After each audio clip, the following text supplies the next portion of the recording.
Domingo por la tarde, gracias a ustedes por estar con nosotros aquí en Foco Político, con Carlos del Pozo a través de Ahora TV, Canal 3 Digital. Nosotros tenemos ahora una interesante conversación con un economista, nos acompaña Luis Ortega Rincón. Vamos a analizar con él cuáles son las perspectivas económicas de República Dominicana, qué es lo que pasa, es necesaria una reforma fiscal, cuándo será necesaria su aplicación y también algunas variables que yo particularmente no entiendo de la economía. Vemos titulares constantemente de las instituciones recaudadoras, aduanas, impuestos internos, diciendo que tienen recaudaciones récords. Sin embargo, no alcanza el dinero. Vamos a ver qué es lo que pasa. Buenas tardes, don Luis, ¿cómo está usted? Un placer tenerlo aquí esta tarde. Igualmente, buenas tardes, un honor para mí estar aquí con usted. Qué bueno. Don Luis, quisiera que usted nos explique el contexto de... Se está hablando de una reforma fiscal que el gobierno ya la intentó en una primera ocasión, la retiró del Congreso, nuevamente, bueno, hubo un cambio inclusive de gestión, está Magín Díaz ahora en el Ministerio de Haciendas, él ha estado hablando de la importancia de realizar una reforma fiscal ahora antes de que el país vaya a entrar en una crisis. En ese aspecto, ¿cuál es su parecer? Gracias. Mire, es bueno hacer un contexto histórico, primero bien breve. Sí, adelante. Porque cuando se dice que antes de que caiga en una crisis, de hecho, cuando nos planteamos el tema de la fiscalidad, el país está en una crisis de fiscalidad. El país está en una crisis de fiscalidad.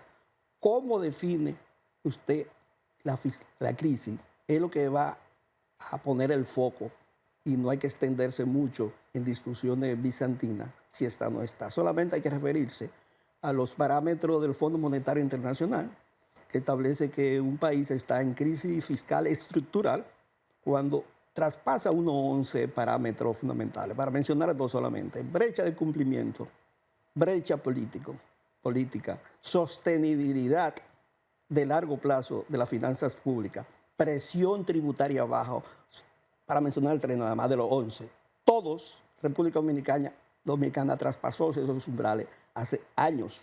Por eso, en el 2012, cuando se aprueba la Estrategia Nacional de Desarrollo, ya la sociedad había pasado por todo un movimiento político, social e institucional de la necesidad de una reforma fiscal para evitar que se agravara más la situación, que venía la tendencia de crecimiento de las brechas de incumplimiento en el pago del impuesto, el ITEVI, y del impuesto sobre la renta, venía desde antes del 2007.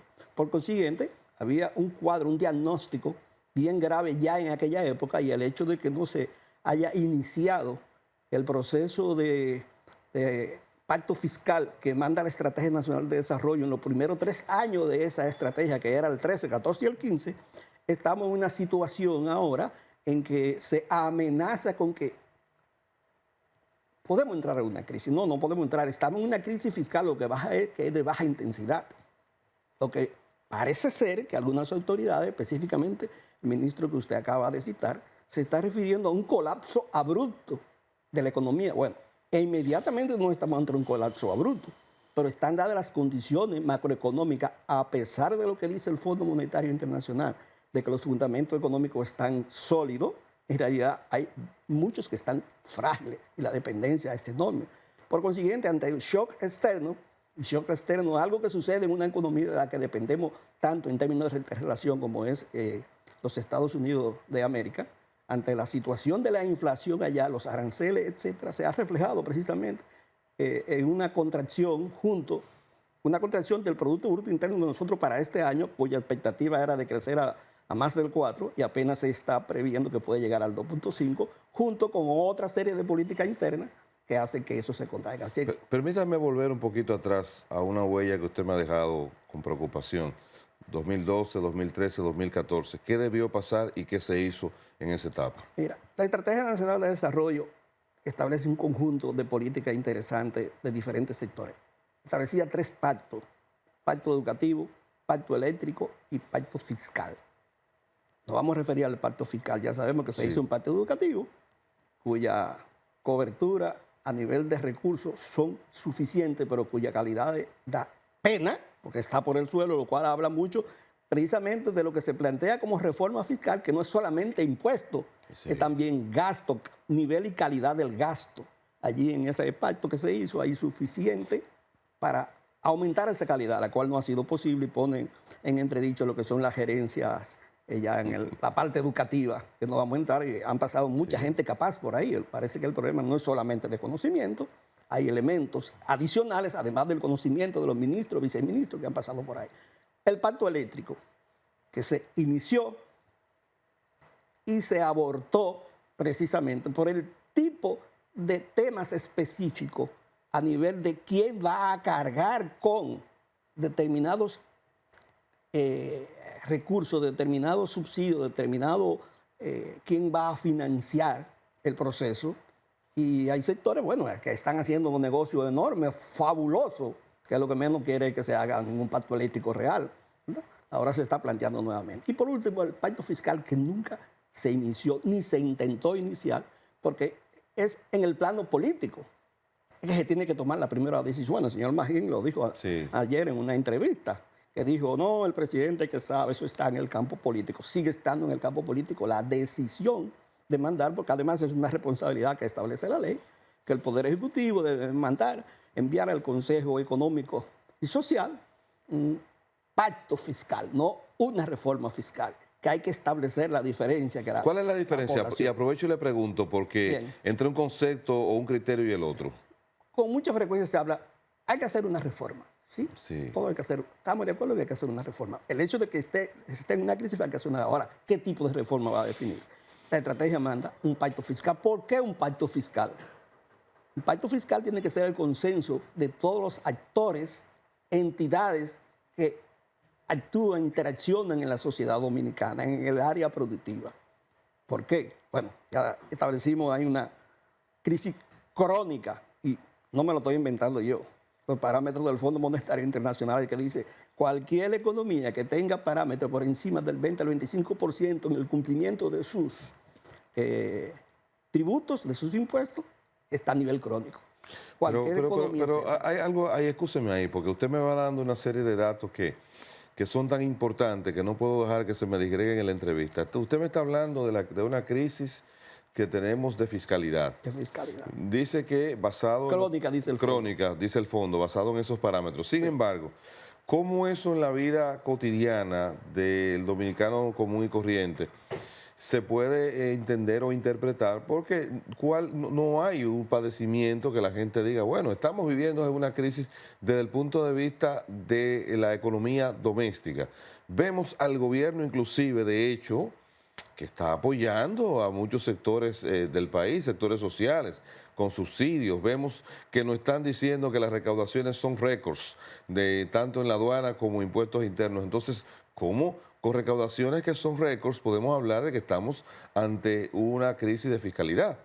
Bueno, la cosa es interesante porque efectivamente estamos en una crisis que son récords cuando se mira esos niveles actuales con relación al histórico. Pero cuando se compara eso, recaudación con relación a las necesidades sociales de inversión y otros elementos son insuficientes. Por ejemplo, a nivel macro primero, antes de ir a la parte micro de las personas, cómo lo reciben. Esta es una economía que necesita, para generar empleo, si es de calidad o no de calidad, lo dejamos aparte por ahora, mínimo un 5% del PIB. Para dinamizar la economía. Y se está invirtiendo un 1.5 entre 1 y 2%. O sea, se está invirtiendo unos 150.000 millones de pesos cuando se necesita 400.000 millones de pesos. Eso a ese nivel se necesitan. Ahora, usted necesita también darle mantenimiento a toda la infraestructura que se ha hecho y que se mantiene y a la cual no se le da mantenimiento. Usted conoce, algún dominicano conoce un calendario de mantenimiento de los puentes, de las infraestructuras públicas como el Centro Olímpico, el Teatro Nacional, los Panamá Val de la Pública, porque también es responsabilidad del Estado, que debe de hacerlo, darle supervisión a las infraestructuras privadas donde hay determinada cantidad de conglomerados. No, el indicador ahí entonces, ha sido que si se cae la obra, el puente, ahí entonces se actúa. Exactamente. Por el lado de las personas, de las familias, en esa crisis fiscal, van con la carga, porque son los que financian esa recaudación de récord. En términos proporcionales, los mayores recursos lo aportan las familias, las personas, y dentro de esas las personas vulnerables y de escasos recursos también, que ganan menos de 35,000 pesos mensuales, un promedio al año, y que tienen una serie de restricciones a nivel, bueno, volvemos a la parte del gasto, en la calidad de los servicios públicos que reciben. Y eso se recibe. Y si hay baja calidad y en determinados servicios baja cobertura, se recibe de manera directa, además de que incrementa la desigualdad de unas miles de personas que llegan a esos tipos de servicios, no tienen otra opción, reciben calidad mala, cobertura baja, etcétera, y eso es producto de la insuficiencia por un lado, pero también de otro elemento que alimenta la insuficiencia, porque aún con esos niveles récord de recaudación hay que meter en el tablero de reflexión lo que se llama la corrupción. Otra forma en que se manifiesta la baja de calidad del gasto en obras sobrevaluadas. Eso no es un secreto. Pero ya eso se terminó a partir del año 2020. Aparentemente sí, pero también está en la parte de la calidad de ese tipo de obras. Hace pocos meses se inauguró una obra la cual ya comenzó a reflejar falla técnica. No se concibe eso, que un Estado, un gobierno reciba obra y a los 3 o 4 meses ya tenga fallas técnicas, lo cual habla también de la calidad del gasto y por tanto de los servicios que recibe la ciudadanía, para hablar solamente de un proyecto. O sea, es de manera histórica, es que hay una situación contextual histórica y en la coyuntura. Esto no es análisis de que vamos en la administración tal y en la administración, es corrido. Es que la sociedad tiene una serie de cuellos de botella. Algunos técnicos le llaman los metanodos. ¿Por qué metanodos? Porque hay un problema tan grande que lo arropa a todos los demás o interacciona con todos los demás. Y ese problema tan grande se llama también en este país impunidad, que va más allá de lo fiscal, pero que incluye lo fiscal. Un ejemplo de impunidad legal. Vamos a ver, deme un ejemplo. Este país ha realizado 4 amnistías fiscales en los últimos 20 años. ¿Y eso es por impunidad legal? Eso es impunidad legal. O sea, utilizo los instrumentos institucionales para normalizar una situación en la cual yo vengo para perdonar mi evasión de ITEVI o mi evasión de impuestos sobre la renta. Yo digo pero eso son cientos. Entonces, hay un ciclo político en que cada 4 años hay una amnistía. ¿Y por qué? Es una alimentación a que vuelvan a evadir. Pero el Estado aumenta recaudaciones con eso. Aumenta las recaudaciones con eso. El Producto Bruto Interno aumenta, pero aumenta una porción muy, muy pequeña. Ahora mismo, en ese espacio fiscal que se deja de cobrar, hay un presupuesto paralelo. Estamos hablando casi de 800,000 millones de pesos. Vamos a volver con ese punto allí, porque a mí me interesa particularmente saber si se puede concebir una reforma fiscal sin evitar que siempre las cargas recaigan entre los que están en el corral, los que no tienen la posibilidad de evadir, que están obligados al pago de impuestos. Pero ese tema lo vamos a abordar después de este contacto de publicidad. Siga con nosotros.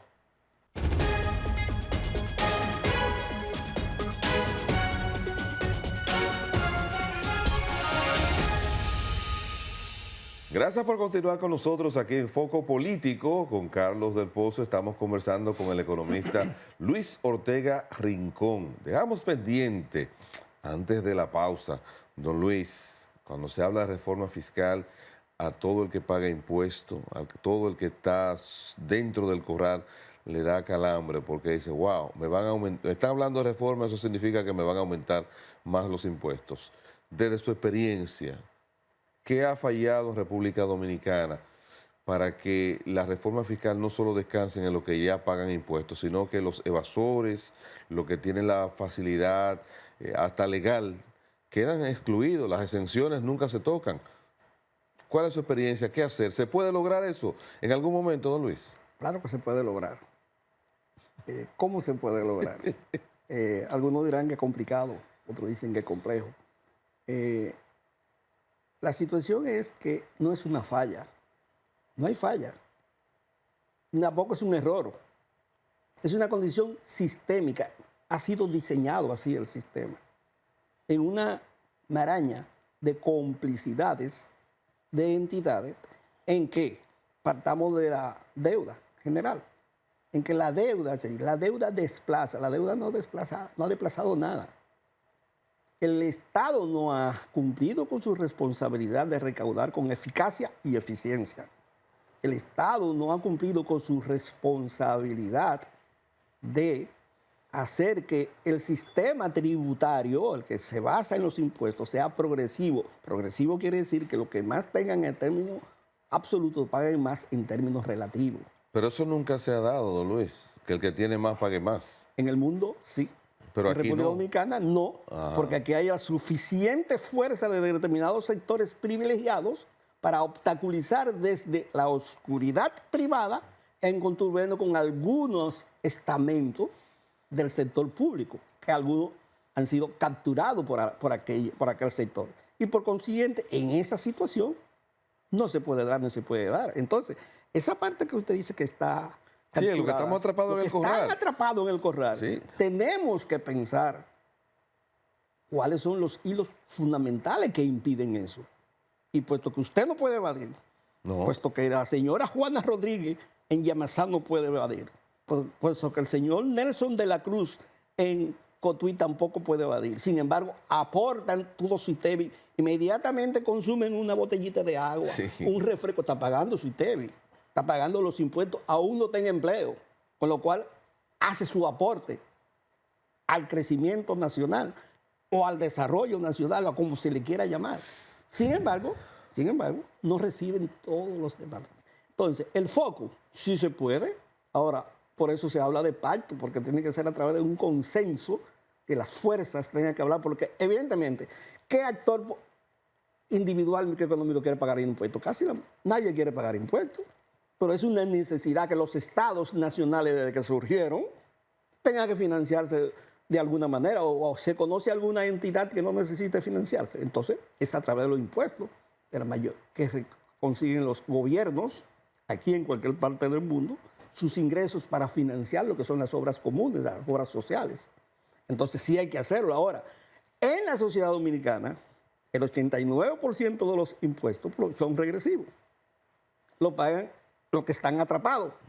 Y a otra porción, los que tienen muchos recursos buscan la forma de evadir. Evaden, de hecho, inclusive impuestos como el ITEVI, que recauda, se queda con ellos y no se lo traspasa al gobierno, lo cual añade otro elemento, porque eso no se puede hacer, quizás lo pueden hacer durante un año o 6 meses, pero hacerlo durante 2 décadas, eso huele feo. No, y es extraño que siempre ha habido la queja de la gran evasión del ITEVIS, pero nunca se profundiza en identificar quiénes y por qué eso se sigue produciendo, porque el consumidor dominicano inmediatamente, como usted ha planteado, tan pronto usted pagó en la caja, ya usted tiene ahí su 18% en las costillas. A favor de la administración se puede decir lo siguiente. En el año 21 comenzaron un programa, después estamos hablando de décadas, ¿verdad?, de eficientizar algunos elementos a nivel tecnológico, a nivel administrativo, y evidentemente ha habido una ligerita medida entre el 2021 y el 2023. Entonces, ahí hay que profundizarlo, eficientizar, capacitar, incluir más elementos técnicos, porque es ahí donde está el dinero que se tiene que recaudar, para lo cual no hay que crear ningún impuesto, ninguno a nivel de consumo. Ahora, hay otros niveles donde sí habría que crear impuestos. ¿Cómo en cuáles? Y que lo que es la riqueza inmobiliaria. Ajá. Hemos estado creciendo a más del 5% anual en las construcciones en general y en la construcción urbana en sentido particular. A eso no necesita mucha estadística, ¿verdad? Solamente hay que mirar las torres o darse un viajecito al este para ver cabañas, etcétera, etcétera. ¿Y qué paga? ¿Qué están tributando actualmente? 50.000 millones. ¿Cuál es su potencial de 150.000? Ahí hay 100.000 millones. Ahora, el corral que usted mencionó hace un momentico, lo tiene esa parte. ¿En dónde la tiene? En que ha sido capturada y el catastro está obsoleto y no se quiere actualizar. El IPI está infravalorado y no se quiere poner a su nivel. ¿Y por qué? ¿Por incapacidad? ¿Por desconocimiento? Claro que no. Hay técnicos profesionales muy buenos en todas esas, en el Ministerio de Hacienda, en el antiguo Ministerio de Economía, que ahora está en Hacienda, en el Banco Central. Entonces, no es falta de conocimiento. Hay una decisión política que beneficia a ciertos sectores muy privilegiados del sector privado, pero también de una casta política que se alimenta de eso.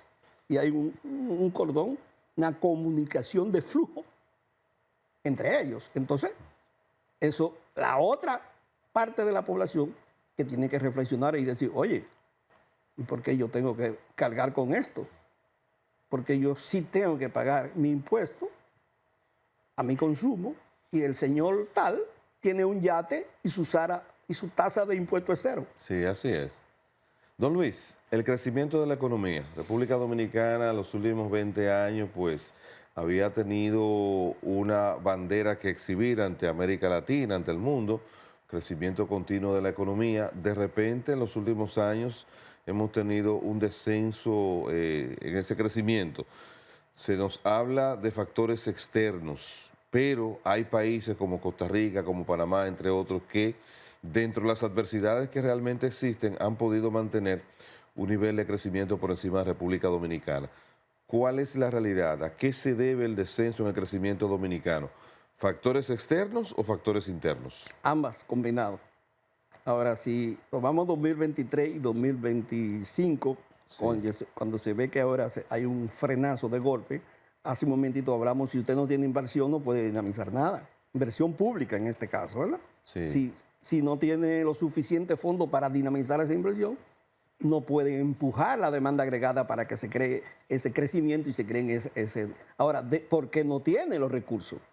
Si se lo asigna a otros sectores, no deja de... Porque a veces se cae mucho en la simpleza de decir que no hay recursos suficientes. Sí, se puede decir que en términos de las necesidades generales no hay suficiente, pero para atender las áreas prioritarias hay espacios de donde conseguir los recursos suficientes. Ahora, si usted lo dedica en un porcentaje determinado a hacer nómina pública de personas que no trabajan, si lo dedica en otro porcentaje determinado y se hace de la vista gorda ante presupuestos sobrevaluados, no hay recursos, porque se van para otro lado. Si usted lo designa a determinados sectores privilegiados para, a través del gasto público, financiar empresas que aparentemente son deficientes, están en la quiebra porque necesitan permanentemente durante décadas incentivos entre comillas, que además son subsidios encubiertos. Entonces, ahí están los recursos. Ahí estamos hablando de unos 225 mil millones de pesos en gasto tributario que se le da a una serie de empresas, del cual una proporción determinada es gasto tributario empresarial, de que las empresas necesitan incentivos en sus inicios. Aquellas empresas necesitan un impulso, pero eso no puede pasar de 4 a 5 años cuando ya retorna la inversión y usted tiene que seguir financiándose con sus propios recursos para atender otras necesidades. Bueno, y finalmente, y de manera breve, la última pregunta que le haré. La reforma fiscal, ¿usted entiende que el año 2026 debe iniciarse el año planteando la reforma ya en el Congreso o hay todavía un tiempo más que se debería esperar?